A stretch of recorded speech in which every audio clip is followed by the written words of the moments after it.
આજે અહીંયા હું પીઝા પાસ્તા સોસ બનાવીશ, જે જનરલી આપણે બજારમાંથી જ લાવતા હોઈએ છીએ, પણ ઘરે પણ આસાનીથી બની શકે છે અને તેને બનાવી 6 મહિના સુધી ફ્રીઝરમાં સ્ટોર કરી શકાય છે અને જ્યારે જોઈએ ત્યારે ઉપયોગમાં લઈ શકાય છે.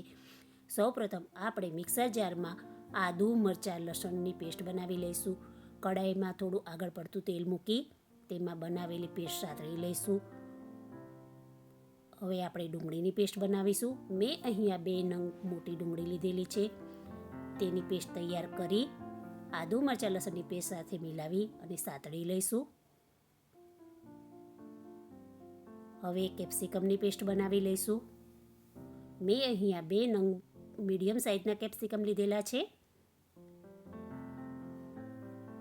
ડુંગળીની પેસ્ટ થોડી સતળાય ત્યારે તેમાં કેપ્સિકમની પેસ્ટ મિલાવી લઈશું.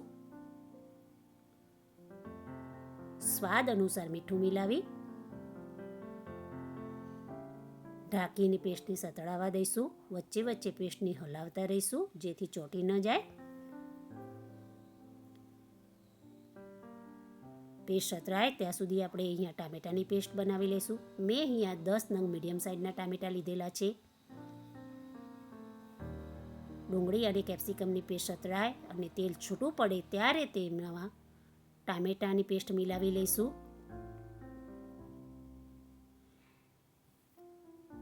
બધું બરોબર મિલાવી ઢાંકી અને સિજવા દઈશું. મેં અહીંયા સ્મૂધ સોસ તૈયાર કરેલો છે. તમારે ક્રન્ચી સોસ જોઈતો હોય તો બધું વસ્તુ ચોપરમાં ચોપ કરીને લેવી. ટામેટાં બરોબર સતળાઈ જાય અને તેલ છૂટું પડે ત્યારે તેમાં બધા મસાલા કરી લઈશું, જેમાં મરચું, કાશ્મીરી મરચું,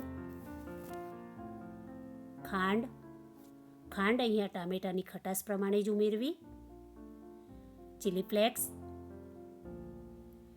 ઓરેગાનો, બધું બરોબર મિલાવી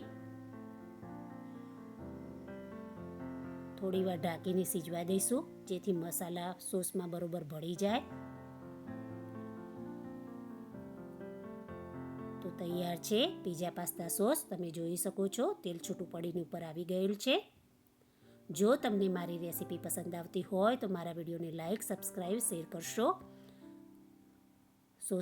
સોસ તૈયાર થઈ જાય ત્યારે તેને ઠંડો કરી ડબ્બામાં સ્ટોર કરી લેવો.